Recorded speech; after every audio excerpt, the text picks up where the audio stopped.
Centoya Brown Long is in the house.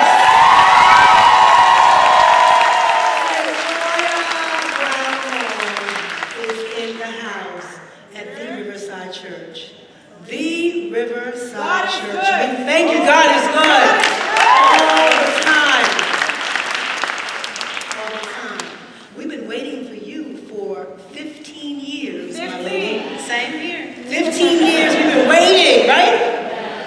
For those that may not know your journey, can you just tell us briefly what happened? So for those who need to know why you were in prison for 15 years. I grew up in Tennessee. I was adopted, had a great family, but I struggled a lot in school. I kind of felt like I was different. Being mixed, being adopted, I felt like I didn't really fit in anywhere. And anger started to set up within me. And I started to just want to kind of be separated. I found refuge in being outcast because it felt like I didn't have to work so hard to be accepted in those places. When the school tried to hide me by putting me in alternative schools, when the courts tried to hide me by placing me in facilities, I found refuge in there. I guess you would call it a society of misfits. And the more that I started to surround myself in those environments, I got comfortable with certain behaviors. I started doing drugs. I started living on the streets in Nashville, and I met a man who I thought at the time was my boyfriend, but I come to know him as my trafficker now. I began having sex with men for money, and one of the men that I met, I felt uncomfortable. I felt trapped. I felt that I was in a situation where I was going to be harmed, and I acted to defend myself. The courts didn't see it that way. And so I was actually convicted of first-degree murder and first-degree felony murder. And I was sentenced to life in prison in the state of Tennessee at the age of 16. Yeah. And in the state of Tennessee, that would mean that you would have to serve 51 calendar years. Wow. Before you're eligible for any kind of release. And basically, they told me I would die in prison. But God said otherwise. But God said otherwise. So here I am. In fact, you know, you heard about the drugs, you heard about the life as a young girl, but let me just say this to you. Centoya Brown grew up in the church. I did. She grew up in, Auburn Chapel Missionary Baptist Church. And then Concord Missionary Baptist Church. Okay? So the reason why I bring that up is because you never know if your journey may take you off course. You never know where you end up. You never know. And I appreciate Centoya sitting here and being so honest and open with us and sharing your story. So now that we know why she spent 15 years in prison, let's move past that. And I just want to start with a quote that got my attention when I first started reading the book. You said, "God, I said, back in my cell, curled up in my yellow jumpsuit, if you let me out of here, I'll tell the whole world about you." Oh, yeah. Okay? Well, you're here now. You are here now. What is it that you want to tell the young ladies out here in this audience who may be one step away from ending up in prison, and they may not even know it? Yeah. What do you want to tell them? I just want to let you know that before I was actually in a physical prison, I was bound up in prisons of shame, prisons of anger, prisons of feeling that I needed to do certain things to be accepted by other people, and God freed me from that. There is freedom in Jesus where when I live for him and to be accepted by him, I have to do absolutely nothing, just be who I am in him, and he can free you the same way. The same that he did for me, he can do for each and every one of you, and he will. What do we need to do as a society to change the American prison system? Because, see, you are our activists. You are our social justice influencer.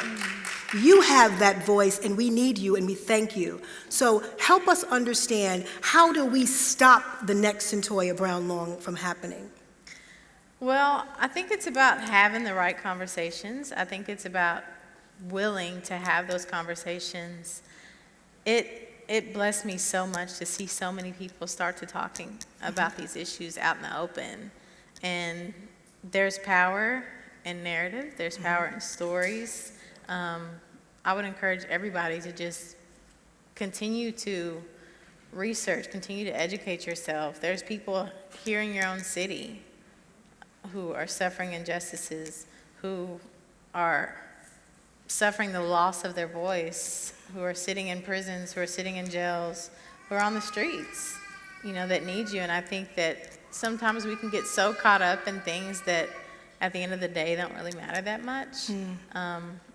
But I think that we need to really just start focusing on each other. Absolutely. Absolutely. There are some shocking numbers. I want to talk specifically about sex trafficking. And we don't realize, but the latest report that I noticed said about 4,000 women are sex trafficked, and I'm talking about right here in New York. 4,000 women per day.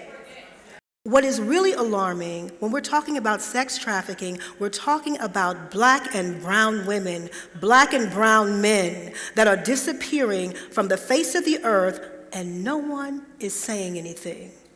Not one thing. And I just want to bring it back to your journey, because I heard you say you were willing. At a certain point in time, you were willing. You didn't think it was sex trafficking. Right. Can you speak to that, for that young person who's listening, or for that person who's listening who may not realize they are being sex trafficked, they're being taken advantage of?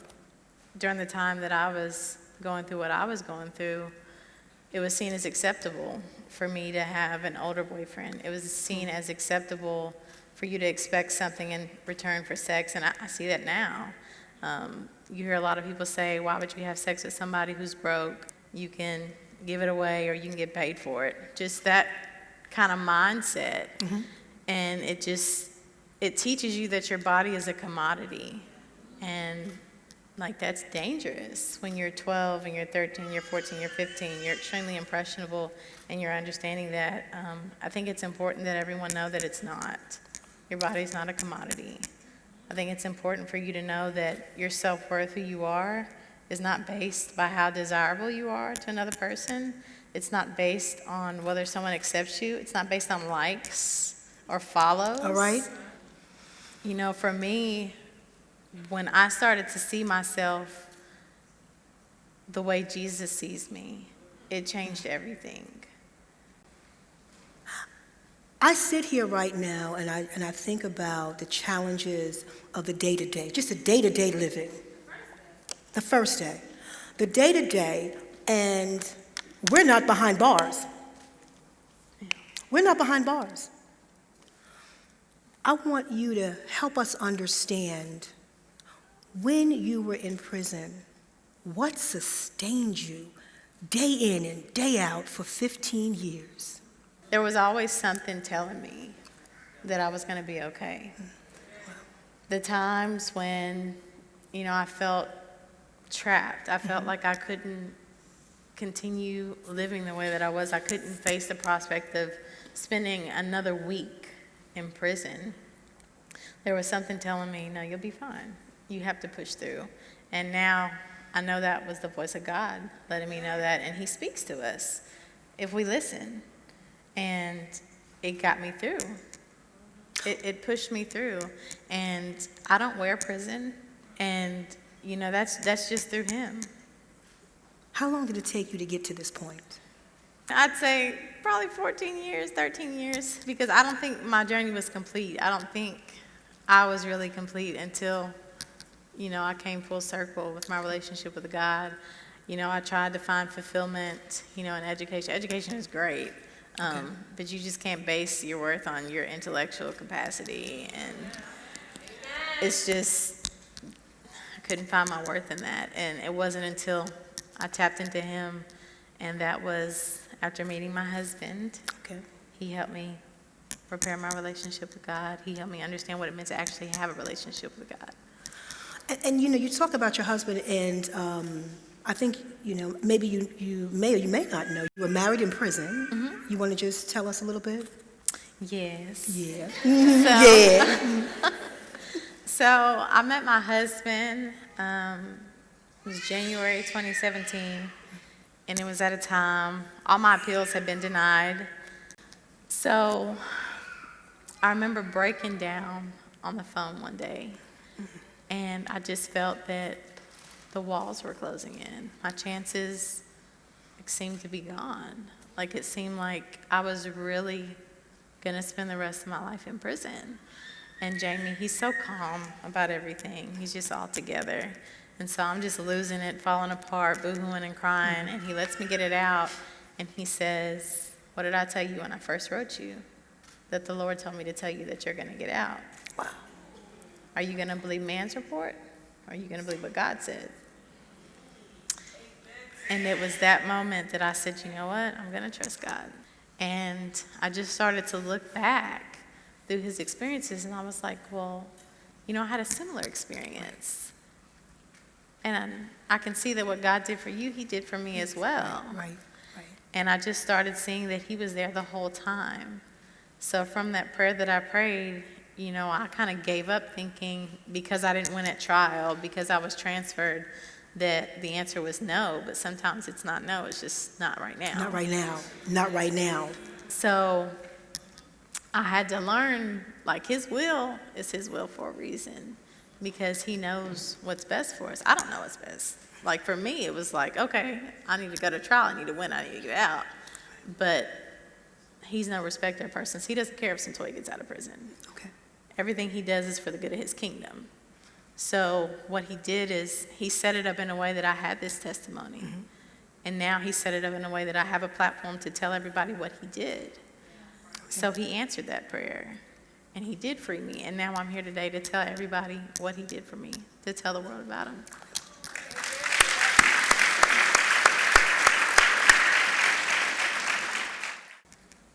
Can you just help us, just speak to us about the importance of learning self-love and developing self-esteem?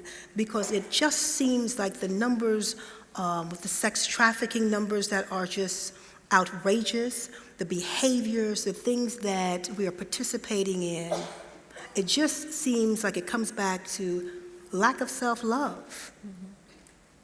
And you talked about that. Can you just help us understand what we need to do better? So I can speak from, from my experience. At the time that I was caught up with Cutthroat, I was in a place where, again, looking for acceptance in other people, looking to be desired. I wanted nothing more than to please him, than to make him want me, than to make him love me. I felt that that's what I needed. Like, I wasn't okay unless I had that. And of course, that's a lie. It's not the truth. But when you're in a position like that, you're so vulnerable, because you'll do pretty much anything. You'll do whatever he says, whatever you feel that this is going to make him happy. I can remember when I was going out, and I'd come back and I'd be thinking I'd have this money crumpled up in my pocket, thinking, when I get back, he's going to be so happy. Like, this is the time that he's going to be so happy with what I've done, with what I'm bringing to the table, that I have worth in this relationship. Like, this is going to prove this to him. And of course it doesn't. Like, it doesn't. When I looked at him, I had hearts for eyes. Mm-hmm. But when he looked at me, he saw dollar signs. He saw dollar signs. Yeah, so love was never on the table. That wasn't love. So love is not killing yourself to please somebody. That's not what love is. It's not giving so much of yourself that you have nothing left. Love doesn't say, I love you if you do this, or if you do this, like, this will make me happy. Love doesn't hit you. Love doesn't make you feel less than. Love doesn't even make you feel that you have to perform. Love just is. Like, you shouldn't have to do anything to be loved. Like, period. Like, we're all worthy of it. We're all deserving of it. And if someone wants to try to make you jump through hoops for it, that's not what that is. What is the most important thing you want us to take away from this book? God got me through it. I made Okay. it. You know?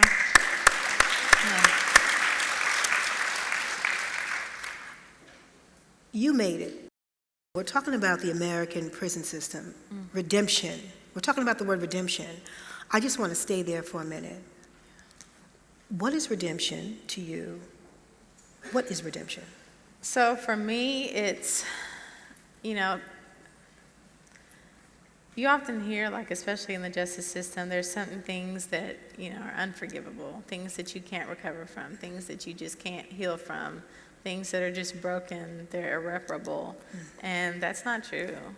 Like God gave me a comeback. Okay. You know, like, that's redemption for me. It's finding something from all the brokenness. It's picking up the pieces and creating new life with it. It's, okay, I can't fix what I did, Right. but I can determine what I'm going to do now, Okay. moving forward. And yeah, it's walking in purpose. It's finding a calling and staying in that calling. It's staying focused on what he's having me to do, you know? What do we need to do to fix our American prison system for people that look like you and I? What do we need to do? And I'm throwing this at you because you have time to think about it. Yeah. You've experienced it. What I've seen, like, you know, from being able to actually, while I was in prison, speak to judges, I got to meet a prosecutor of mine, and, like, the thing that was common was they didn't see me as a person at the time. And they don't see us as people all the time. There's certain classes of individuals, there's certain things that you can do that for some reason the courts, for some reason society can just write you off. And I think it's when you get to see someone, no, this is a person, this is a human being. It's not just this one action. It's not just this one characteristic. Like, this is a person just like I am. And I remember talking with my prosecutor, and he said, like, he couldn't reconcile what he saw in that file box of all the records with the actual person, and it did something to him. And he's no longer a prosecutor. He actually, you know, works to change the laws, the same laws that got me incarcerated. Right. And I think it just comes with them being able to see us as people. Like, we could be your daughter. Right. Anybody is subject to being in the justice system, caught up. Like, you're just one decision away, like one mistake away. One mistake away. I just want to say thank you for everyone, and I hope you were blessed by her tonight. I hope you were moved for coming here to the Riverside Church.